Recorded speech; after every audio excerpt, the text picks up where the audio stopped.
ನಮಸ್ಕಾರ ಪ್ರಿಯ ವೀಕ್ಷಕರೇ, ದಿಕ್ಸೂಚಿ ಕಾರ್ಯಕ್ರಮಕ್ಕೆ ತಮಗೆಲ್ಲರಿಗೂ ಪ್ರೀತಿಪೂರ್ವಕ ಸ್ವಾಗತ. ನಾನು ನಿಮ್ಮ ಮಂದಾರ ರಾಜೇಶ್. ದಿಕ್ಸೂಚಿ ಕಾರ್ಯಕ್ರಮದಲ್ಲಿ ಜನರಿಗೆ ಸಹಕಾರಿಯಾಗತಕ್ಕಂಥ ಅಥವಾ ಜನರಿಗೆ ಮಾರ್ಗದರ್ಶನ ಇರತಕ್ಕಂಥ ಕಾರ್ಯಕ್ರಮವನ್ನು ನಾವು ಪ್ರತಿ ಕಾರ್ಯಕ್ರಮದಲ್ಲೂ ಮಾಡಿಕೊಂಡು ಬರ್ತಾ ಇದ್ದೀವಿ. ಇವತ್ತು ನಮ್ಮ ಜೊತೆ ಒಬ್ಬರು ವಿಶೇಷ ಅತಿಥಿಗಳಿದ್ದಾರೆ. ಅವರು ಸಿವಿಲ್ ವ್ಯಾಜ್ಯಗಳ ಬಗ್ಗೆ ಮಾತನಾಡಲಿಕ್ಕಿದ್ದಾರೆ. ಒಂದಷ್ಟು ನಮ್ಮ ಸಂಶಯಗಳನ್ನು ನಿವಾರಣೆ ಮಾಡಲಿಕ್ಕಿದ್ದಾರೆ. ಅದೇ ರೀತಿ ಯಾವ ರೀತಿಯಲ್ಲಿ ಸಿವಿಲ್ ವ್ಯಾಜ್ಯಗಳನ್ನು ಮಾಡಬೇಕು, ಯಾರು ಮಾಡಬೇಕು, ಯಾವ ಹಂತದಲ್ಲಿ ಮಾಡಬೇಕು, ಹೀಗೆಲ್ಲ ವಿಚಾರಗಳನ್ನು ಮುಂದಿನ 30 ನಿಮಿಷಗಳ ಕಾಲ ನಾನು ನಿಮ್ಮ ಮುಂದೆ ಇಡತಕ್ಕಂಥ ಪ್ರಯತ್ನವನ್ನು ಮಾಡ್ತೇನೆ. ಬನ್ನಿ ನಮ್ಮ ಅತಿಥಿಯನ್ನು ಸ್ವಾಗತಿಸೋಣ. BK ಸತೀಶ್ ಎಡಪಡಿತ್ತಾಯ, ಹಿರಿಯ ನ್ಯಾಯವಾದಿಗಳು, ಮಂಗಳೂರು. ಇವರನ್ನು ಪ್ರೀತಿಯಿಂದ ಬರಮಾಡಿಕೊಳ್ಳೋಣ. ಸರ್, ಕಾರ್ಯಕ್ರಮಕ್ಕೆ ತಮಗೆ ಪ್ರೀತಿಪೂರ್ವಕ ಸ್ವಾಗತ. ನಮಸ್ಕಾರ. ನಾನು ಈಗಾಗಲೇ ಹೇಳಿದ ಹಾಗೆ ಸತೀಶ್ ಎಡಪಡಿತ್ತಾಯರು ಒಬ್ಬರು ಹಿರಿಯ ನ್ಯಾಯವಾದಿಗಳಾಗಿ ಸಿವಿಲ್, ಕ್ರಿಮಿನಲ್ ಮತ್ತು ಕೌಟುಂಬಿಕ ನ್ಯಾಯಾಲಯ ಸೇರಿದಂತೆ ಗ್ರಾಹಕರ ನ್ಯಾಯಾಲಯದಲ್ಲೂ ಕೂಡ ಕೇಸನ್ನು ನಡೆಸ್ತಾ ಇರತಕ್ಕಂಥವರು. ನನಗೆ ವೈಯಕ್ತಿಕವಾಗಿ ಬಲ್ಲವರು. ನಾನು ನಿರೂಪಕನಾಗಿ ಬಹಳಷ್ಟು ವರ್ಷಗಳಿಂದ ಕೆಲಸ ಮಾಡ್ತಾ ಇರೋದು ತಮಗೆಲ್ಲರಿಗೂ ತಿಳಿದ ವಿಚಾರ. ಇವತ್ತು ಸಿವಿಲ್ ವ್ಯಾಜ್ಯಗಳ ಬಗ್ಗೆ ನಾನು ಶ್ರೀಯುತರಲ್ಲಿ ಕೇಳಲಿಕ್ಕಿದ್ದೇನೆ. ಸರ್, ಹೇಳಿ, ಏನು ಸಿವಿಲ್ ವ್ಯಾಜ್ಯ ಅಂದರೆ ಏನು? ಸಂಕ್ಷಿಪ್ತವಾಗಿ ಜನರಿಗೆ ಗೊತ್ತಾಗಲಿಕ್ಕಾಗಿ ಸಿವಿಲ್ ವ್ಯಾಜ್ಯ ಅಂದರೆ ಏನು ಅನ್ನೋದು.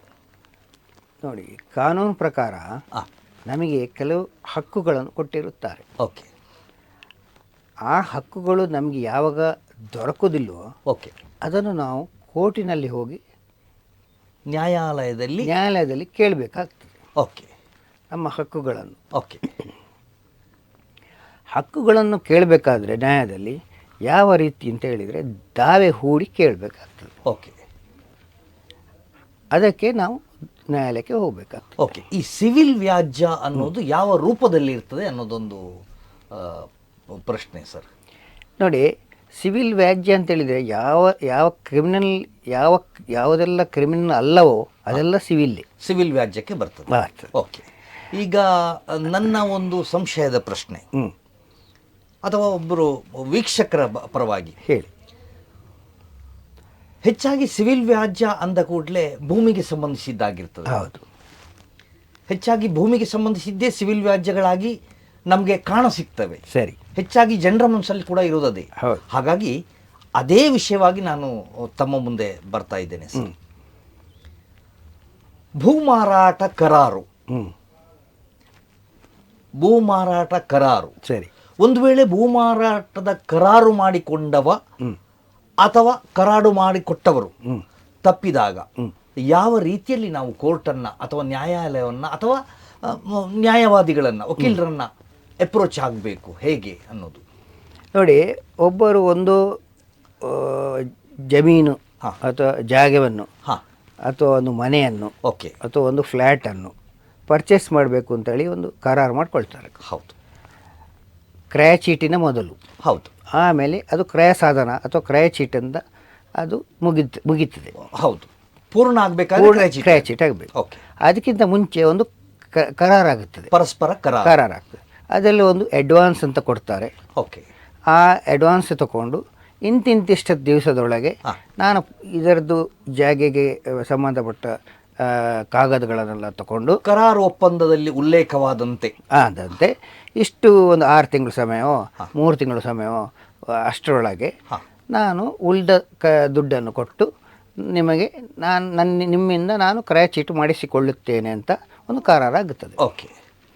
ಆ ಕರಾರಿನಂತೆ ಮತ್ತೆ ಉಳಿದ ಟೈಮಿನೊಳಗೆ ಕರಾರು ಮಾಡಿಕೊಂಡವರು ಆ ಕಾಗದ ಪತ್ರಗಳನ್ನು ಅವರಿಂದ ಬರೆಸಿಕೊಟ್ಟವರಿಂದ ತಗೊಂಡು ಸ್ಯಾಟಿಸ್ಫೈ ಆದಮೇಲೆ, ತಮಗೆ ಸಮಾಧಾನ ಆದ ಮೇಲೆ ಉಳಿದ ದುಡ್ಡನ್ನು ಕೊಡುವಂಥ ಬ್ಯಾಲೆನ್ಸ್ ಅಮೌಂಟನ್ನು ಕೊಟ್ಟು ಅದಕ್ಕೆ ಕ್ರಯ ಸಾಧನೆ ಮಾಡಿಕೊಂಡು ಅದು ತಮ್ಮದು ಅಂತ ಮಾಡಿಸ್ಕೊಳ್ಬೇಕು.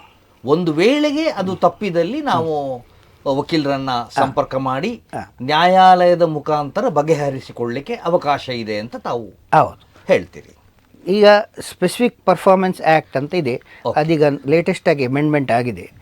ಅದರಲ್ಲಿ ಅದರ ಪ್ರಕಾರ ಈ ಕ್ರಯ ಸಾಧನವನ್ನು ಯಾರಾದರೂ ಒಬ್ಬ ತಪ್ಪಿದಲ್ಲಿ, ಒಂದು ಬರೆಸಿಕೊಟ್ಟವರು ಇಲ್ಲದೆ ಬರೆದು ಕೊಟ್ಟವರು ಯಾರಾದಾಗಲಿ, ಈಗ ಹೆಚ್ಚಿನ ಪಕ್ಷದಲ್ಲಿ ಅದು ಬರೆಸಿಕೊಟ್ಟವರು ಅದನ್ನು ದಾಖಲಾತಿಗಳನ್ನು ಸರಿ ಮಾಡಿ ಕೊಡುವುದಿಲ್ಲ, ಅಥವಾ ಬೇರೆ ಯಾವುದೋ ಕಾರಣದಲ್ಲಿ ಈಗ ನಾನು ಬರೆದು ತಗೊಂಡಿದ್ದೇನೆ, ನನ್ನ ಹತ್ರ ದುಡ್ಡು ಅರೇಂಜ್ ಮಾಡಲಿಕ್ಕೆ ಆಗಲಿಲ್ಲ, ಅದೇ ಯಾವುದಾದ್ರು ಒಂದು ವಿಷಯದಲ್ಲಿ ಅದನ್ನು ಮಾಡಲಿಕ್ಕೆ ಆಗದಿದ್ದರೆ ಕರಾರು ಬರೆದು ಕೊಟ್ಟವರು ಈಗ ಕರಾರು ಬರೆದು ಕೊಟ್ಟವರು ಅಂದರೆ ಜಾಗ ಭೂಮಾಲೀಕರು, ನಾನು ಬರೆಸಿಕೊಂಡವರು ಜಾಗ ತಗೊಂಡವರು.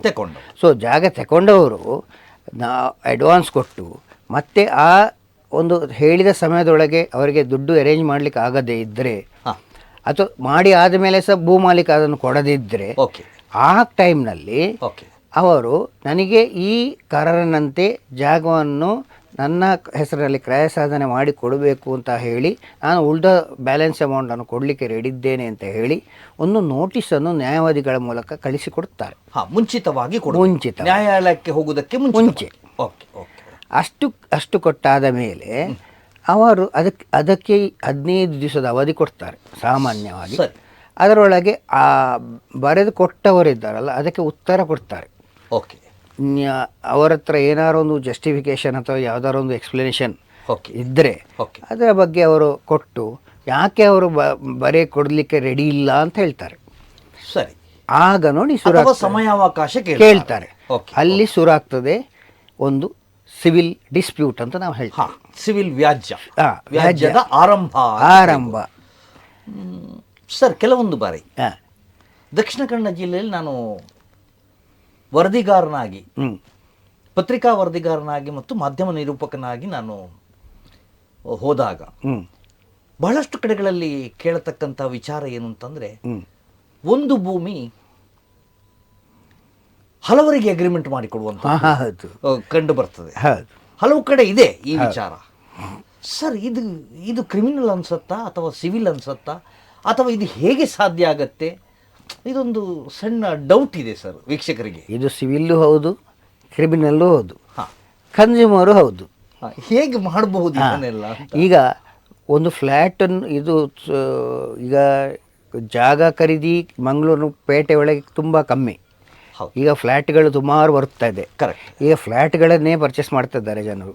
ಫ್ಲ್ಯಾಟಲ್ಲಿ ಎಲ್ಲೋ ಒಂದು ಕಡೆ ಕೇಳ್ಪಟ್ಟೆ ಸರ್, ನನ್ನ ಹತ್ರ ಪೂರ್ತಿ ಮಾಹಿತಿ ಇಲ್ಲ, ಆದರೆ ತಮ್ಮ ಮುಂದೆ ಇಡ್ಲಿಕ್ಕೆ ತಕ್ಕ ಮಾಹಿತಿ ಇದೆ. ಮೊನ್ನೆ ಹಾಗೆ ಇತ್ತೀಚೆಗೆ ಮಂಗಳೂರಲ್ಲಿ ಒಂದು ಫ್ಲ್ಯಾಟೋ ಮನೆನೋ ಏನೋ 2-3 ಜನಕ್ಕೆ ಕರಾರು ಮಾಡಿಕೊಟ್ಟಿದ್ದಾರೆ ಅನ್ನೋದು ವಾದ ಇದೆ. ಸರ್, ಹೇಗೆ ಸರ್ ಇದನ್ನು ಸರಿ ಮಾಡ್ಲಿಕ್ಕೆ? ಅಂದರೆ ಈ ಫ್ಲ್ಯಾಟ್ ಕಟ್ಟೋರು, ಬಿಲ್ಡರ್ನವರು ಏನಾಗ್ತದೆ ಅಂತ ಹೇಳಿದರೆ, ಅವರು ಒಂದು ಪ್ರಾಜೆಕ್ಟ್ ಹಾಕಿರ್ತಾರೆ, ಅದಕ್ಕೆ ಇಂತಿಷ್ಟು ದುಡ್ಡು ಖರ್ಚಾಗ್ತದೆ ಅಂತ ಒಂದು ಬಜೆಟಿಂಗ್ ಮಾಡಿರ್ತಾರೆ. ಆದರೆ ಕಾರಣಾಂತರಗಳಿಂದ ಅದು ಆ ಬಜೆಟ್ನೊಳಗೆ ಆಗೋದಿಲ್ಲ. ಆಗ ಅವರು ಕಷ್ಟಕ್ಕೆ ಸಿಕ್ಕಿ ಬೀಳ್ತಾರೆ. ಈ ಕಷ್ಟಕ್ಕೆ ಸಿಕ್ಕಿ ಬಿದ್ದಾಗ ಅವರು ಇದನ್ನು ಪ್ರಾಜೆಕ್ಟನ್ನು ಕಂಪ್ಲೀಟ್ ಮಾಡಲಿಕ್ಕೆ ಯಾವುದಾದ್ರೂ ಬೇರೆ ದಾರಿಯಲ್ಲಿ ಫೈನಾನ್ಸ್ ಅರೇಂಜ್ ಮಾಡಿಕೊಳ್ತಾರೆ. ಆ ಫೈನಾನ್ಸ್ ಅರೇಂಜ್ ಮಾಡಿದ ಮೇಲೆ ಆ ಪ್ರಾಜೆಕ್ಟ್ ಕಂಪ್ಲೀಟ್ ಆಗ್ತದೆ. ಆದರೆ ಅದಕ್ಕಿಂತ ಮುಂಚೆ ಅವರು ಬೇರೆಯವರಿಗೆ ಕರಾರು ಮಾಡಿಕೊಟ್ಟಾಗಿರ್ತದೆ. ಹೌದು. ಈ ಫೈನಾನ್ಸ್ನವರು ಪ್ರಾಜೆಕ್ಟ್ ಕಂಪ್ಲೀಟ್ ಆದ ಕೂಡಲೇ ಅವರ ದುಡ್ಡು ಕೇಳಲಿಕ್ಕೆ ಶುರು ಮಾಡ್ತಾರೆ. ಆಗ ಇವರಿಗೆ ದುಡ್ಡು ಕೊಡಲಿಕ್ಕೆ ಬಿಲ್ಡರ್ನವ್ರ ಹತ್ರ ಇರುವುದಿಲ್ಲ. ಅದರ ಬದಲು ನಿನಗೊಂದು ಫ್ಲ್ಯಾಟ್ ಕೊಡ್ತೇನೆ ಅಂತ ಒಬ್ಬನಿಗೆ ಕೊಟ್ಟ ಫ್ಲ್ಯಾಟನ್ನು ಇನ್ನೊಬ್ಬನಿಗೆ ಕೊಡ್ತಾರೆ. ಹೌದು, ಅಲ್ಲೇ ಪ್ರಾಬ್ಲಮ್ ಶುರು ಆಗೋದು ಸರ್. ಅಲ್ಲಿಂದ ಆ ಒಂದು ಕೇಸ್ನ ಆರಂಭ ಆಗೋದು. ಹೌದು.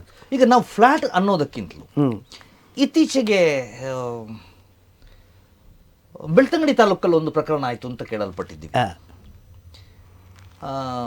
ಒಂದೇ ಭೂಮಿನ 6-7 ಜನರಿಗೆ ಒಬ್ಬರು ಕರಾರು ಮಾಡಿಕೊಟ್ಟಿದ್ದು, ಆ ವ್ಯಾಜ್ಯ ನಡೀತಾ ಇದೆ ಅಂತಲೂ ಕೇಳಲ್ಪಟ್ಟಿದ್ದೀವಿ. ಹೇಗೆ ಸರ್ ಹಾಗಾದರೆ ಒಂದೇ ಭೂಮಿನ 6 ಜನರಿಗೆ ಅಗ್ರಿಮೆಂಟ್ ಕರಾರು ಮಾಡಿಕೊಟ್ಟು ಅದು 1-2 ಜನರಿಗೇನೋ ಅದರ ಭಾಗಶಃ, ಆ ಒಟ್ಟು ಭೂಮಿಯ ಭಾಗಶಃವನ್ನ ರಿಜಿಸ್ಟ್ರೇಷನ್ ಮಾಡಿಕೊಟ್ಟು ಇನ್ನುಳಿದವರಿಗೆ ಅಗ್ರಿಮೆಂಟ್ ಮಾಡಿಕೊಟ್ಟು ಕೆಲವೊಬ್ಬರಿಗೆ ವಾಸ್ತವ್ಯ ಹೂಡ್ಲಿಕ್ಕೆ ವ್ಯವಸ್ಥೆ ಮಾಡಿಕೊಟ್ಟು ಎಲ್ಲ ಮಾಡಿದಾರಂತೆ. ಸರ್, ಏನು ಸರ್ ಹಾಗಾದ್ರೆ ಎತ್ತ ಹೋಗ್ತಾ ಇದೆ ವ್ಯವಸ್ಥೆ? ಅಂದರೆ ಇದು ಕಾನೂನು ಪ್ರಕಾರ ಸರಿಯಲ್ಲ. ಓಕೆ. ಆದರೆ ಜನರು ಮಾಡ್ತಾ ಇದ್ದಾರೆ. ಹೌದು. ಅದಕ್ಕೆ ಸಿವಿಲ್ ನ್ಯಾಯಾಲಯದಲ್ಲಿ ಸಹ ದಾವೆ ಹೂಡ್ಬೋದು. ಓಕೆ. ಕ್ರಿಮಿನಲ್ ನ್ಯಾಯಾಲಯದಲ್ಲಿ ಸಹ ದಾವೆ ಹೂಡ್ಬೋದು. ಓಕೆ. ಕ್ರಿಮಿನಲ್ ನ್ಯಾಯಾಲಯದಲ್ಲಿ ದಾವೆ ಯಾಕೆ ಹೂಡುವುದು ಅಂತ ಹೇಳಿದರೆ, ಒಂದು ಜಾಗವನ್ನು ಒಂದಕ್ಕಿಂತ ಜಾಸ್ತಿ ಜನಗಳಿಗೆ ಕರಾರು ಮಾಡಿ ಕೊಟ್ಟದ್ದೇ ಒಂದು ದೊಡ್ಡ ಫ್ರಾಡ್.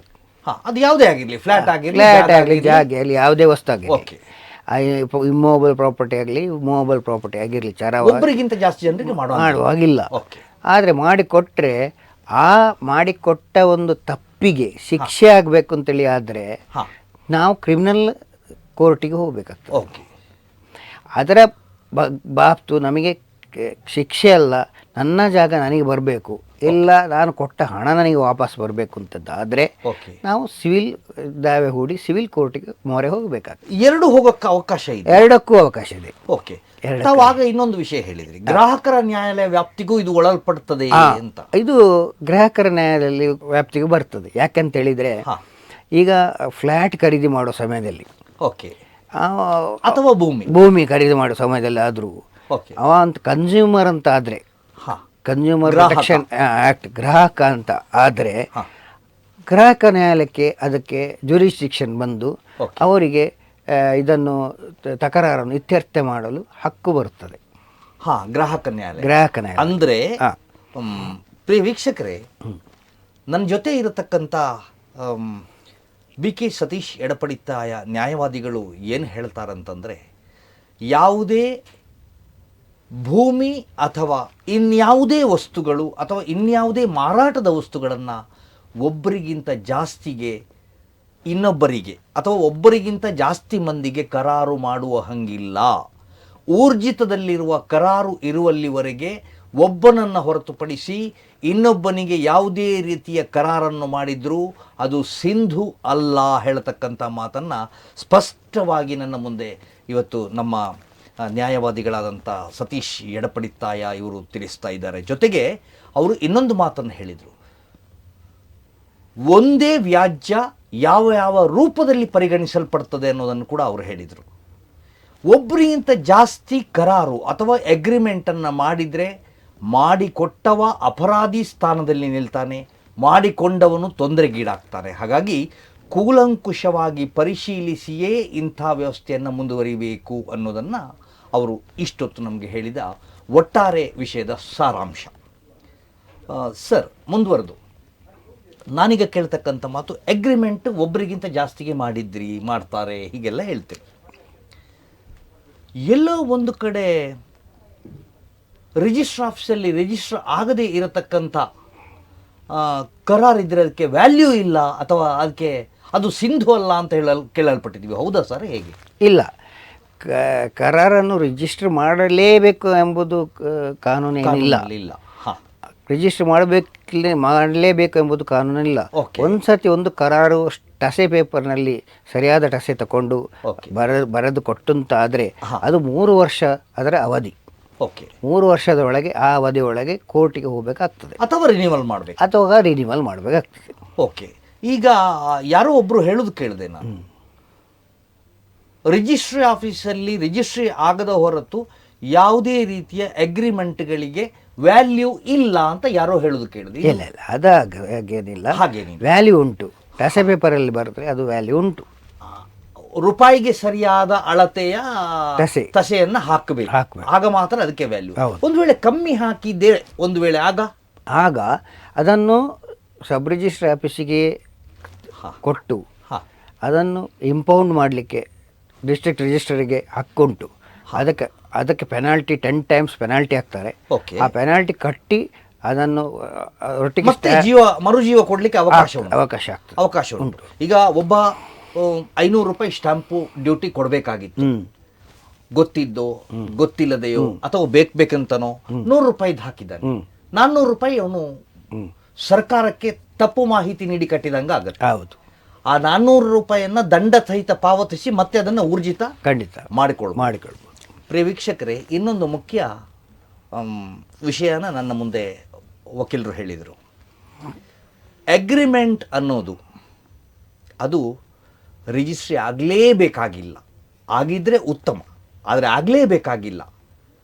ಸರಿಯಾದ ಸ್ಟ್ಯಾಂಪ್ ಡ್ಯೂಟಿಯನ್ನು ಹಾಕಿ ಮಾಡಿದಂಥ ಯಾವುದೇ ಕರಾರು, ಅದರಲ್ಲಿ ಬರೆದಂಥ ಸ್ಟ್ಯಾಂಪ್ ಪೇಪರ್ನ ಮೇಲೆ ಬರೆದಂಥ ಕರಾರಿಗೆ 3 ವರ್ಷಗಳ ಕಾಲ ಅದು ಸಿಂಧು ಆಗಿರ್ತದೆ, ರಿಜಿಸ್ಟ್ರಿ ಆಗಲೇಬೇಕೆಂದೇನು ಇಲ್ಲ ಅಂತ ಸಿವಿಲ್ ಏನು ನ್ಯಾಯ ತಿಳಿಸುತ್ತೆ ಅನ್ನೋದನ್ನು ಮಾನ್ಯ ವಕೀಲರು ನನ್ನ ಮುಂದೆ ಹೇಳಿದ್ದಾರೆ.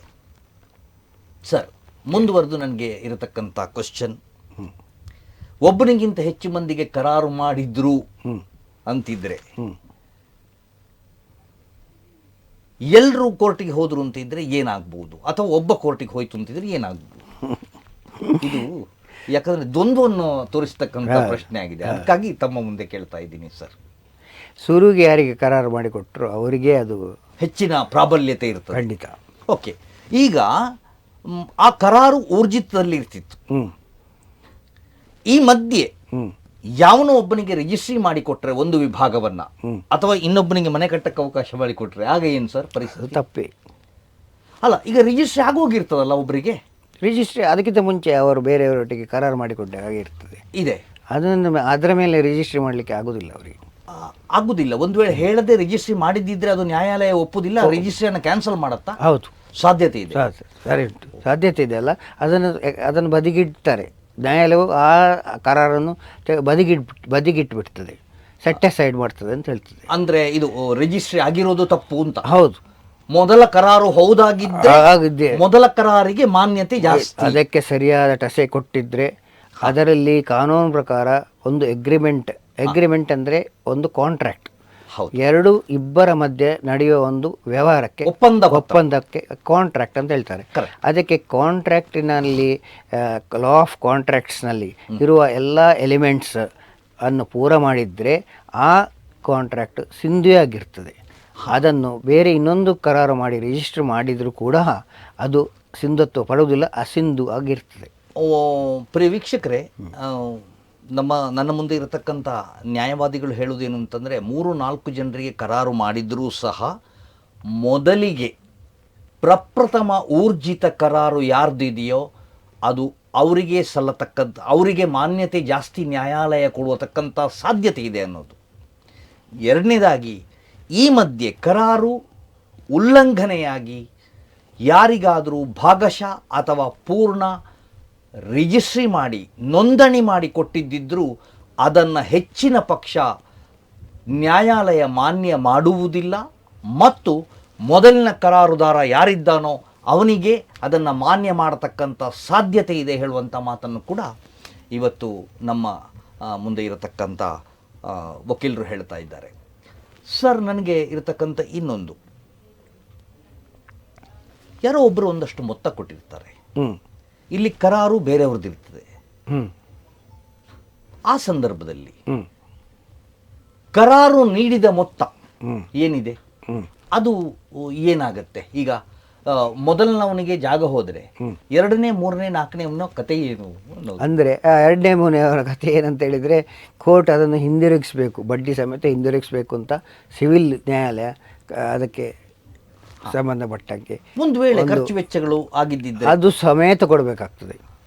ಅದು ಅಲ್ಲದೆ ಅವರು ಕೋರ್ಟಿಗೆ ಬಂದು ಕೋರ್ಟಿನ ಖರ್ಚು, ನ್ಯಾಯವಾದಿಗಳ ಖರ್ಚು ಎಲ್ಲವನ್ನು ಕೂಡಿ ಬರೋ ಸಾಧ್ಯತೆ ಜಾಸ್ತಿ. ಖಂಡಿತ. ಅಂತೂ ಯಾರೋ ಒಬ್ರು 3ನೇ 4ನೇವರು ಕೊಟ್ಟಂತ, ಅಂದರೆ 1ರಿಂದ ಹೆಚ್ಚಿನವರು ಕೊಟ್ಟಂತ, 3, 4, 5 ಅದು ಬೇಡ, 1ರಿಂದ ಹೆಚ್ಚಿನವರು ಕೊಟ್ಟಂತ ಮೊತ್ತವನ್ನ ಬಡ್ಡಿ ಸಹಿತ ಹಿಂದಿರುಗಿಸಬೇಕು, ಮತ್ತು ಆ ಸ್ಥಳದಲ್ಲಿ ಅವರೇನಾದ್ರು ಖರ್ಚು ಮಾಡಿದರೆ ಅದನ್ನು ಕೂಡ ಕೊಡಬೇಕು ಅನ್ನೋದು ನ್ಯಾಯಾಲಯ ಹೆಚ್ಚಾಗಿ ಹೇಳತಕ್ಕಂಥ ಮಾತು. ಖಂಡಿತ. ಒಳ್ಳೆಯದು ಸರ್. ಇನ್ನು ಮುಂದುವರೆದು ನನಗಿರತಕ್ಕಂಥದ್ದು, ಈ ಸಿವಿಲ್ ಇತರೆ ರೂಪಗಳೇನು? ಈಗ ನಾವು ಒಂದು ವಿಚಾರವನ್ನು ನಾವು ಮಾತಾಡಿದ್ವಿ. ಎರಡನೇದಾಗಿ, ಈ ದಾಖಲೆ ಪತ್ರಗಳೇ ಬದಲಾವಣೆ ಆಗೋದು, ಇದು ಯಾವ ರೀತಿ? ಭೂಮಿಗೆ ಸಂಬಂಧಪಟ್ಟ ದಾಖಲೆ ಪತ್ರಗಳು ಅದೆಷ್ಟೋ ನಾವು ಮಾಧ್ಯಮಗಳಲ್ಲಿ ವರದಿ ಮಾಡಲಿಕ್ಕೆ ಹೋದಾಗ ಬರುತ್ತೆ. ಅದು ಏನು ಅಂತಂದ್ರೆ, ಭೂಮಿಯ ಮೂಲ ದಾಖಲೆಯಲ್ಲ, ಅದರಂತೆ ಕಾಣುವ ಬೇರೆ ಪ್ರತಿ. ಸರ್, ಇದು ಹೇಗೆ ಸಾಧ್ಯ ಆಗತ್ತೆ? ಸಾಮಾನ್ಯವಾಗಿ ತಾವು ಹಿರಿಯರಾಗಿ ಕಂಡಂತೆ ಬಹಳಷ್ಟು ಕಕ್ಷಿದಾರರನ್ನ ತಾವು ಕಂಡಿದ್ದೀರಿ. ಮೂಲ ದಾಖಲೆಗಳನ್ನೇ ಬಿಟ್ಟು ಅಂಥದ್ದೇ ಮತ್ತೊಂದು ದಾಖಲೆ ಮಾಡಿ ಅದನ್ನು ಮಾರಾಟ ಮಾಡಿದ್ದಾರೆ ಹೇಳತಕ್ಕಂಥದ್ದು ಕೂಡ ನಾವು ಕೇಳಲ್ಪಟ್ಟಿದ್ದೀವಿ. ಯಾವುದೋ ವಿಷಯಕ್ಕೆ ತನಿಖೆ ಮಾಡಿದಾಗ ಅದು ಅಲ್ಲ ಅನ್ನೋದು ಗೊತ್ತಾಗಿರ್ತದೆ. ಏನಾಗ್ತದೆ ಅಂದರೆ ಹೆಚ್ಚಿನ ಕೇಸ್ನಲ್ಲಿ ಈ ಬ್ಯಾಂಕಿಗೆ ಅಡವು ಇಡಬೇಕಾಗ್ತದೆ. ಓಕೆ, ಅಂಥ ಟೈಮ್ನಲ್ಲಿ ಕೆಲವರು, ಎಲ್ಲರೂ ಅಂತ ನಾನು ಆಗೋದಿಲ್ಲ, ಎಲ್ಲರೂ ಅಂತ ಹೇಳಕ್ ಬರೋದಿಲ್ಲ. ಅಂದರೆ ಕೆಲವರು ಆಗ ಕೃತಕ ಒಂದು ಸೃಷ್ಟಿ ಮಾಡ್ತಾರೆ. ಹೌದು, ಅದನ್ನು ಮಾಡಿ ಸೃಷ್ಟಿ ಮಾಡಿ ಈಗಿನ ಟೈಮ್ನಲ್ಲಿ ನೋಡಿ ಪ್ರಿಂಟಿಂಗ್, ಕಲರ್ ಪ್ರಿಂಟಿಂಗ್ ಅದೆಲ್ಲ ಬಂದಿದೆ. ಹೌದು, ಕ್ಯಾಡ್, ಈ ಕಂಪ್ಯೂಟರ್ನಲ್ಲಿ ಏನೆಲ್ಲ ವ್ಯತ್ಯಾಸ ಗೊತ್ತಾಗದೇ ಮಾಡಲಿಕ್ಕಾಗ್ತದೆ. ಹೌದು. ಈಗ ತೆಲ್ಗಿಯವರು ಸ್ಟ್ಯಾಂಪ್ ಪೇಪರನ್ನೇ ಪ್ರಿಂಟ್ ಮಾಡಿ ಮಾರಿದ್ರಂತೆ ಯಾರಿಗೂ ಗೊತ್ತಾಗಲಿಲ್ಲ. ಹೌದು. ಹಾಗೆ ಈ ಸ್ಟ್ಯಾಂಪ್ ಪೇಪರ್ನ ಮೇಲೆ ಏನೂ ಬರೆಸಿ ಸ್ಕ್ಯಾನ್ ಮಾಡಿ ಮತ್ತೊಂದು ಕಡೆ ಪೇಸ್ಟ್ ಮಾಡಲಿಕ್ಕಾಗ್ತದೆ. ಇಂಥ ಕಾಲ ಗೊತ್ತಾಗದಾಗೆ ಮಾಡಲಿಕ್ಕೆ ಬರ್ತದೆ. ಅದನ್ನು ವಕೀಲರಿಗೆ ಕೊಟ್ಟರು ನಮಗೆ ಅದನ್ನು ನೋಡಿ ಅದು ಸರಿಯಲ್ಲ ಅಂತ ಹೇಳಲಿಕ್ಕೆ ಬರುವುದಿಲ್ಲ. ಅಲ್ಲ, ಅದು ಒರಿಜಿನಲ್, ಅದೇ ಒರಿಜಿನಲ್ ಚೆನ್ನಾಗಿರ್ಬೋದು, ಅದು ಏನು ಅಂತ ನಮ್ಗೆ ಹೇಳಲಿಕ್ಕೆ ಬರುವುದಿಲ್ಲ. ಲೀಗಲ್ ಒಪಿನಿಯನ್ ಕೊಡೋದೇ ಕಷ್ಟ ಆಗ್ತದೆ. ಹಾಗಂತೇಳಿ ಸಮಾಜದಲ್ಲಿ ಎಲ್ಲರೂ ಕೆಟ್ಟವರಾಗಿರೋದು ಇಲ್ಲ. ಹಾಗಾಗಿ ನಾವು ಎಲ್ಲರನ್ನ ದೂಷಿಸುವಂತ ಅದನ್ನು ಜನರಲೈಸ್ ಮಾಡುವಾಗಿಲ್ಲ. ಇಲ್ಲ, ಎಲ್ಲೋ ಒಂದೆರಡು ಪ್ರಕರಣಗಳು ಹಾಗೆ ನಡೀತದೆ, ಆಗಿದ್ದ ಇನ್ನು ಈಗ ಜಾಸ್ತಿ ಆಗ್ತಾ ಇದೆ ಅಂತ ಪ್ರಕರಣಗಳು. ಎಲ್ಲೋ ಒಂದ್ ಕಡೆ ಜಾಸ್ತಿ ಆಗ್ತಾ ಇದೆ.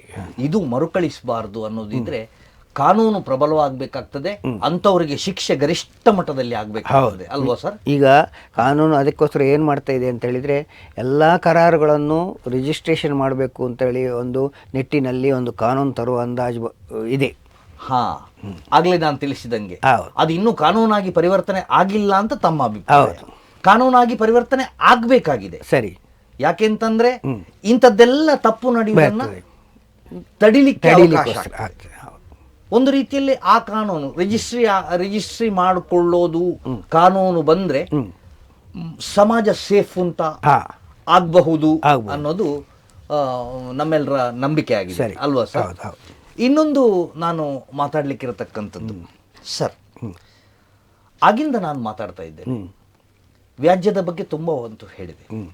ಹಿರಿಯ ನ್ಯಾಯವಾದಿಗಳಾಗಿ ತಮ್ಮ ಧರ್ಮಪತ್ನಿ ಕೂಡ ನ್ಯಾಯವಾದಿ ಕೆಲಸವನ್ನೇ ಮಾಡ್ತಾ ಇದ್ದಾರೆ. ತಮ್ಮ ತಂದೆಯವರು ಕೂಡ ನ್ಯಾಯವಾದಿಗಳಾಗಿದ್ರು. ಸರಿ. ಅಂತೆಯೇ ತಮ್ಮ ಮಾವ ಸರ್, ನಾನೊಂದು ಯಾಕಂದ್ರೆ ಇದೆಲ್ಲ ಮಾತಾಡ್ತಾ ಇದ್ದೀನಿ, ತಾವು ಯಾರು ಮೌಖಿಕವಾಗಿ ಸತೀಶ್ ಎಡಪಡಿತ್ತಾಯ ಹೇಳುವವರ ಪರಿಚಯ ಇದ್ರು, ಎಲ್ಲಿಂದ ಬಂದ್ರು, ಅವರ ಪೂರ್ವಾಪರ ಏನು, ಅವರ ಹುಟ್ಟು ಎಲ್ಲಿ ಆಯ್ತು, ಅವರ ಮನೆತನ ಏನು, ಇದು ಅದೆಷ್ಟೋ ಜನರಿಗೆ, ವೀಕ್ಷಕರಿಗೆ ಗೊತ್ತಿಲ್ಲ. ನನ್ನ ಹತ್ರ ನೇರ 25 ಲಕ್ಷ ಜನ ಟಿವಿ ಮುಖಾಂತರ ಈ ಕಾರ್ಯಕ್ರಮವನ್ನು ವೀಕ್ಷಣೆ ಮಾಡ್ತಾರೆ. ಅದೇ ರೀತಿ ಸೋಷಿಯಲ್ ಮೀಡಿಯಾದಲ್ಲಿ ಇನ್ನೆಷ್ಟೋ ಲಕ್ಷಾಂತರ ಜನ ವೀಕ್ಷಣೆ ಮಾಡ್ತಾರೆ. ಆದ್ರೆ ಸತೀಶ್ ಎಡಪಡಿತ್ತಾಯ ಹೇಳುವ ವಕೀಲರನ್ನ ನಾನು ಪರಿಚಯ ಮಾಡಿದ್ದೇನೆ. ಆದ್ರೆ ಆ ವಕೀಲರ ಮೂಲ, ಆ ವಕೀಲರ ಮನೆತನ, ಆ ವಕೀಲರ ಹಿರಿಯರ ಒಂದು ಪರಿಚಯ ಮಾಡಬೇಕಾದ್ದು ನಿರೂಪಕನಾಗಿ ನನ್ನ ಆದ್ಯ ಕರ್ತವ್ಯವಾಗಿದೆ. ಹಾಗಾಗಿ ಸರ್, ತಮ್ಮ ಪರಿಚಯವನ್ನು ತಾವು ಮಾಡಿಕೊಡ್ಬೇಕು. ಅದೇ ರೀತಿ ಯಾರಾದರೂ ಕಕ್ಷಿದಾರರು ಕಷ್ಟದಲ್ಲಿದ್ದರೆ ನಿಮ್ಮನ್ನು ಸಂಪರ್ಕ ಮಾಡಲಿಕ್ಕೆ ತಾವೊಂದು ದೂರವಾಣಿ ಸಂಖ್ಯೆಯನ್ನು ಕೊಡಲಿಕ್ಕೆ ಮುಕ್ತ ಅವಕಾಶ ಇದೆ. ಇಲ್ಲಿ ಉಚಿತ ಅನ್ನೋದನ್ನು ನಾನು ಪ್ರಸ್ತಾಪಿಸುವುದಿಲ್ಲ. ಸರಿ. ಯೋಗ್ಯ ಮತ್ತು ನ್ಯಾಯಯುತ ನ್ಯಾಯದಾನದ ಒಂದು ಪ್ರಯತ್ನಕ್ಕಾಗಿ ಒಬ್ಬರು ಒಳ್ಳೆ ನ್ಯಾಯವಾದಿಗಳನ್ನು ನನ್ನ ಸ್ಟುಡಿಯೋದಲ್ಲಿ, ನಮ್ಮ ಅಭಿಮತ ಸ್ಟುಡಿಯೋದಲ್ಲಿ, ನಮ್ಮ ಅಭಿಮತ ಸ್ಟುಡಿಯೋದ ಮಾಲಕರ ಅನುಮತಿಯೊಂದಿಗೆ ನಾನಿಲ್ಲಿ ಕೂತ್ಕೊಳಿಸಿದ್ದೀನಿ. ಸರಿ. ಹಾಗಾಗಿ ತಮ್ಮ ಪರಿಚಯ ಮತ್ತು ತಮ್ಮನ್ನು ಒಂದು ವೇಳೆ ಅಗತ್ಯ ಇದ್ದರೆ ಸಂಪರ್ಕ ಮಾಡಲಿಕ್ಕೆ ಒಂದು ದೂರವಾಣಿ ಸಂಖ್ಯೆಯನ್ನು ನಾನು ಮೂಲತಃ ನನ್ನ ಅಜ್ಜ ನೆಲ್ಲಿಯಡಿಯಲ್ಲಿ ಬೊಣ್ಯಸಾಗು ಎಂಬಲ್ಲಿ ಕೃಷಿಕರು. ಓಕೆ. ಆಗ ನಿಮಗೆ ಗೊತ್ತಿರ್ಬೋದು, ಗೇಣಿಯಲ್ಲಿ ಭೂಮಿಯನ್ನು ಕೊಟ್ಟು ಪಟೇಲ್ರಾಗಿದ್ದರು. ಅದರಂತೆ ಒಂದು ಜಮೀನ್ದಾರು ಕೂಡ ಆಗಿದ್ದರು. ಸುಮಾರು ಎಕರೆಗಟ್ಟಲೆ ಜಾಗ, 200 ಎಕರೆ ಜಾಗ ಕೇಳಲ್ಪಟ್ಟಿದ್ದೀನಿ, ಗೊತ್ತಿಲ್ಲ. 200 ಮೂಡಿ ಅಕ್ಕಿ ಅವರಿಗೆ ಗೇಣಿ ಬರ್ತಾ ಇತ್ತು. ಎಷ್ಟು ಅಸ್ತಿತ್ವದ್ದು ನನಗೂ ಗೊತ್ತಿಲ್ಲ ಹಾಗೆ. ಆದರೆ ಆಮೇಲೆ ಭೂ ಸ್ವಾಧೀನ ಕಾನೂನು ಬಂತು, ಉಳುವನೆ ಒಡೆಯ. ಅದಕ್ಕೆ ತಕ್ಕಂತೆ ನನ್ನ ಅಜ್ಜ ಒಂದೇ ಒಂದು ಕೇಸ್ನಲ್ಲಿ ಯಾವುದನ್ನು ಕಂಟೆಸ್ಟ್ ಮಾಡದೆ ಎಲ್ಲವನ್ನು ಬಿಟ್ಟುಕೊಟ್ಟು ನನ್ನ ತಂದೆ ಮಂಗಳೂರಿನಲ್ಲಿ ಪ್ರಾಕ್ಟೀಸ್ ಮಾಡ್ತಾಯಿದ್ರು. ಅವರ ಹೆಸರು ಹೇಳಿ. BK ಎಡಪಡಿತ ನನ್ನ ತಂದೆ. ಅವರು ಮಂಗಳೂರಿನಲ್ಲಿ ಅಡ್ವೊಕೇಟ್ ಆಗಿ ಪ್ರಾಕ್ಟೀಸ್ ಒಂದು ಮಾಡ್ತಿದ್ರು. ಮಾತು. ಅವರ ಮನೆಗೆ ಬಂದು ಸರ್, ಮಾತಿನ ಮಧ್ಯೆ ಒಂದು ಸಣ್ಣ ಹೇಳಿ. BV ಆಚಾರ್ಯರು ಮತ್ತು ಅವರು ಒಟ್ಟಿಗೆ ಕೆಲಸ ಮಾಡ್ತಾ ಇದ್ರು. ಒಟ್ಟಿಗೆ ಕೆಲಸ ಮಾಡ್ತಾ ಇರಲಿಲ್ಲ, ಅವರು ಕ್ಲೋಸ್ ಫ್ರೆಂಡ್ಸ್ ಓಕೆ, ಅಷ್ಟೇ. ಸರಿ, ಯಾರೋ ಹೇಳೋದು ಕೇಳಿದ್ರು, ನಂಗೆ ಗೊತ್ತಿಲ್ಲ. BV ಆಚಾರ್ಯ ಮತ್ತು ನನ್ನ ತಂದೆ ತುಂಬ ಅವರು ಆತ್ಮೀಯರಾಗಿದ್ದರು. ಓಕೆ, ಹೌದು. ಹಾಂ, ಸರಿ, ಮುಂದುವರಿಸಿ ಸರ್. ಹಾಗೆ ನನ್ನ ತಂದೆ ಕಲಿತು ಮಂಗಳೂರಿನಲ್ಲಿ ಸೆಟಲ್ ಆಗಿ ಅಡ್ವೊಕೇಟ್ ಹಳೆ ಇಂದ್ರಭವನ ಅದರ ಎದುರು ಪರಮೇಶ್ವರ ಬಿಲ್ಡಿಂಗ್ನಲ್ಲಿ ಆಫೀಸ್ ಇತ್ತು ಅವರು. ಹಾಗೆ ಅವರು RS ಸಮಾಜ ರೋಡಲ್ಲಿ ಮನೆ ಇತ್ತು. ನಾವೆಲ್ಲ ಅಲ್ಲೇ ಇದ್ದೆ, ವಾಸ ಮಾಡಿಕೊಂಡಿದ್ದೆವು. ಹಾಗೆ ಅಲ್ಲಿ ನಮ್ಮ ಅಜ್ಜ ಅಲ್ಲೇ ಬಂದು ವಾಸ ಮಾಡಿಕೊಂಡಿದ್ದರು ಒಟ್ಟಿಗೆ. ಯಾಕೆಂತೇಳಿದರೆ ಅವ್ರದ್ದು ಆಸ್ತಿ ಎಲ್ಲ ಹೋಯಿತು, ಭೂ ಕಾನೂನಿನ ಪ್ರಕಾರ. ಅದನ್ನು ಬಿಟ್ಟು ಬಂದು ನನ್ನ ತಂದೆಯ ಮನೆಯಲ್ಲಿ ವಾಸ ಮಾಡ್ತಾಯಿದ್ರು. ಮತ್ತು ನಾವು ತಂದೆ ನಮ್ಮ ವಕಾಲತ್ತು ಮಂಗಳೂರಿನಲ್ಲೇ ನಡೆಸ್ಕೊಂಡು ಬರ್ತಾಯಿದ್ರು ತುಂಬ ವರ್ಷದಿಂದ. ಅವರಾದಮೇಲೆ ನಾನು ಮಾಡ್ತಾಯಿದ್ದೇನೆ ಈಗ. ಓಕೆ. ತಮ್ಮ ಧರ್ಮಪತ್ನಿ ಕೂಡ ಅವರು ಸಹ, ಅವರ ಫ್ಯಾಮಿಲಿ ಕೂಡ ಒಂದಷ್ಟು ವಿವರ ಕೊಡಿ ಸರ್. ಅವರು ಸಹ ಕುಂದಾಪುರದ್ದು ASN ಹೆಬ್ಬಾರ್ ಅಂತ ಇದ್ದಾರೆ, ಅವರ ಅಣ್ಣನ ಮಗಳು. ARK ಹೆಬ್ಬಾರ್ ಅವರು ಸಹ ಒಂದು ತುಂಬ ಒಳ್ಳೆ ಫ್ಯಾಮಿಲಿ, ನ್ಯಾಯವಾದಿಗಳ ಫ್ಯಾಮಿಲಿಗಳಲ್ಲೇ ಬಂದದ್ದು. ಅವರ ಅಜ್ಜ ಕೂಡ AVN ಹೆಬ್ಬಾರು ನ್ಯಾಯವಾದಿಗಳೇ. ಸೊ ಇವಳು ಸಹ LLB ಮಾಡಿ ನ್ಯಾಯವಾದಿಯಾಗಿ ಕುಂದಾಪುರದಲ್ಲಿ ಪ್ರಾಕ್ಟೀಸ್ ಮಾಡ್ತಾಯಿದ್ರು. ಸೊ ನಾವು ಈಗ ಮಂಗಳೂರಲ್ಲಿ ನನ್ನೊಟ್ಟಿಗೆ ಪ್ರಾಕ್ಟೀಸ್ ಮಾಡ್ತಾಯಿದ್ದೆ. ಓಕೆ ಸರ್, ಇನ್ನೊಂದು ವಿಷಯ, ತಾವು ಮಂಗಳೂರು ಜಿಲ್ಲಾ ನ್ಯಾಯಾಲಯ ಹಾಗೂ ಕರ್ನಾಟಕದ ಎಲ್ಲ ತಾಲೂಕು ನ್ಯಾಯಾಲಯಗಳು ಮತ್ತು ಹೈಕೋರ್ಟಲ್ಲಿ ಕೂಡ ಕೇಸ್ ನಡೆಸ್ತೀರಿ ಅಂತ ಕೇಳಲ್ಪಟ್ಟಿದೆ. ಸರಿ, ಇದು ಹೌದಲ್ವಾ ಸರ್? ಹೌದು. ಓಕೆ, ಒಳ್ಳೆಯದು. ಸರ್, ಯಾರಾದರೂ ತಮ್ಮನ್ನು ಕಷ್ಟ ಅಥವಾ ಒಂದು ನ್ಯಾಯ ಕೇಳಿ ಅಥವಾ ನ್ಯಾಯ ಬೇಕು ಅಂದಾಗ ತಮ್ಮನ್ನು ಸಂಪರ್ಕ ಮಾಡಬೇಕು ಅಂತ ಇದ್ದರೆ ಖಂಡಿತ ಮಾಡ್ಬೋದು, ಮಾಡಲಿಕ್ಕೆ ಅವಕಾಶ ಇದೆ ಅಂತ ಇದ್ದರೆ ತಾವು ತಮ್ಮ ದೂರವಾಣಿ ಸಂಖ್ಯೆಯನ್ನು ಕೊಡ್ಬೋದು ಸರ್. ಯಾರಾದರೂ ಸಂಪರ್ಕ ಮಾಡಿದರೆ. ಮಂಗಳೂರಿನ ಕದಿರಿ ಕಂಬಳದಲ್ಲಿ ನೆಲೆಸಿದ್ದೇನೆ, ಅಲ್ಲೇ ಆಫೀಸ್ ಇದೆ. ನನ್ನ ಮೊಬೈಲ್ ನಂಬರ್ 9844760360 9844760360. ನನ್ನ ಹೆಸರು BK ಸತೀಶ್ ಎಡಪಡಿತ ಅಂತ. ಯಾವತ್ತಾದರೂ ಯಾವಾರಾದರೂ ನನ್ನನ್ನು ಬೇಕಾದಲ್ಲಿ ಕಾಂಟ್ಯಾಕ್ಟ್ ಮಾಡ್ಬೋದು. ಪ್ರಿಯ ವೀಕ್ಷಕರೇ, ಸಿವಿಲ್ ವ್ಯಾಜ್ಯದ ಬಗ್ಗೆ ಒಂದಷ್ಟು ವಿಚಾರವನ್ನು ಇವತ್ತು ಸಂಕ್ಷಿಪ್ತವಾಗಿ ನಾನು ಕೊಂಡೋಗಬೇಕಾಯಿತು. ಮುಂದೆ ಇನ್ನೊಂದು ದಿನ ನಾನು ಮತ್ತೊಂದು ಕ್ರಿಮಿನಲ್ ಅಥವಾ ಗ್ರಾಹಕ ನ್ಯಾಯಾಲಯ ಈ ವಿಚಾರವಾಗಿ ಮಾನ್ಯ ಸತೀಶ್ ಎಡಪಡಿತಾಯರನ್ನು ಸಂದರ್ಶನ ಮಾಡತಕ್ಕಂಥ ಯೋಜನೆಯನ್ನು ನನ್ನ ಕಚೇರಿ ಅನುಮತಿಯೊಂದಿಗೆ ಮಾಡಬೇಕು ಎಂದು ನಿರೀಕ್ಷೆ ಮಾಡ್ತಾ ಇದ್ದೇನೆ. ಈಗಾಗಲೇ ಹೇಳಿದ ಹಾಗೆ ಯಾರಾದರೂ ಸಿವಿಲ್, ಕ್ರಿಮಿನಲ್ ಅಥವಾ ಗ್ರಾಹಕ ನ್ಯಾಯಾಲಯ ವ್ಯಾಪ್ತಿಗೆ ಬರತಕ್ಕಂಥ ಯಾವುದೇ ಕೇಸ್ಗಳನ್ನು ಕರ್ನಾಟಕದ ಯಾವುದೇ ಮೂಲೆಯಲ್ಲಿ ನಡೆಸಬೇಕಾದರೂ ಅಥವಾ ಮಂಗಳೂರು ಸೇರಿದಂತೆ ಬೆಂಗಳೂರಿನ ಉಚ್ಚ ನ್ಯಾಯಾಲಯದಲ್ಲಿ ನಡೆಸಬೇಕಾದರೂ ಮಾನ್ಯ ಸತೀಶ್ ಎಡಪಡಿತಾಯರನ್ನು ಸಂಪರ್ಕಿಸಲಿಕ್ಕೆ 9844760360 ಸರಿ ಅಲ್ವಾ ಸರ್? ತಾವು ಹೇಳಿದ್ದನ್ನು ನಾನು ಮತ್ತೊಮ್ಮೆ ರಿಪೀಟ್ ಮಾಡಿದೆ ಸರ್, ಇದೆ ಅಲ್ವಾ?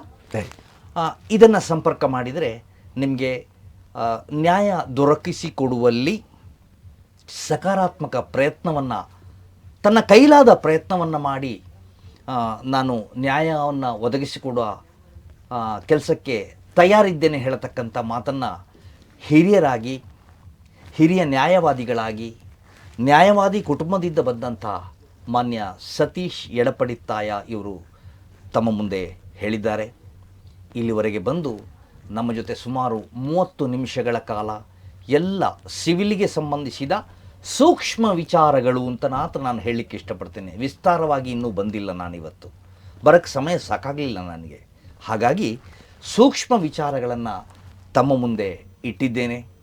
ಇದರಿಂದ ಒಂದಷ್ಟು ತಾವೇನಾದರೂ ತಿಳ್ಕೊಂಡಿದ್ದಿದ್ದರೆ ನಾನು ನಿರೂಪಕನಾಗಿ ಪ್ರಸಾರ ಮಾಡ್ತಾ ಇರತಕ್ಕಂಥ ದಿಕ್ಸೂಚಿ ಕಾರ್ಯಕ್ರಮ ಸಾರ್ಥಕ ಎಂಬ ಮನೋಭಾವನೆಯೊಂದಿಗೆ ತಮಗೇನಾದ್ರು ಅಗತ್ಯ ಇದ್ದರೆ ಮಾನ್ಯ ಸತೀಶ್ ಎಡಪಡಿತ್ತಾಯರನ್ನು ದೂರವಾಣಿ ಮುಖಾಂತರ ಸಂಪರ್ಕಿಸಿ ನೇರವಾಗಿ ಕಚೇರಿಗೆ ಹೋಗಿ ನಿಮ್ಮ ಸಮಸ್ಯೆಯನ್ನು ಬಗೆಹರಿಸಿಕೊಳ್ಳಿ ಹೇಳ್ತಾ ಕಾರ್ಯಕ್ರಮವನ್ನು ಮುಗಿಸುವಂಥ ಸಮಯಕ್ಕೆ ಬಂದಿದ್ದೇನೆ. ಸರ್, ಇಲ್ಲಿ ಬಂದು ಸಿವಿಲ್ ವ್ಯಾಜ್ಯದ ಬಗ್ಗೆ ಒಂದಷ್ಟು ವಿಚಾರಗಳನ್ನು ತಿಳಿಸಿದಿರಿ. ತಮಗೆ ನಿರೂಪಕನಾಗಿ ನನ್ನ ಕಡೆಯಿಂದ ಮತ್ತು ಅಭಿಮತ ವಾಹಿನಿ ಕಡೆಯಿಂದ ಧನ್ಯವಾದಗಳು ಸರ್.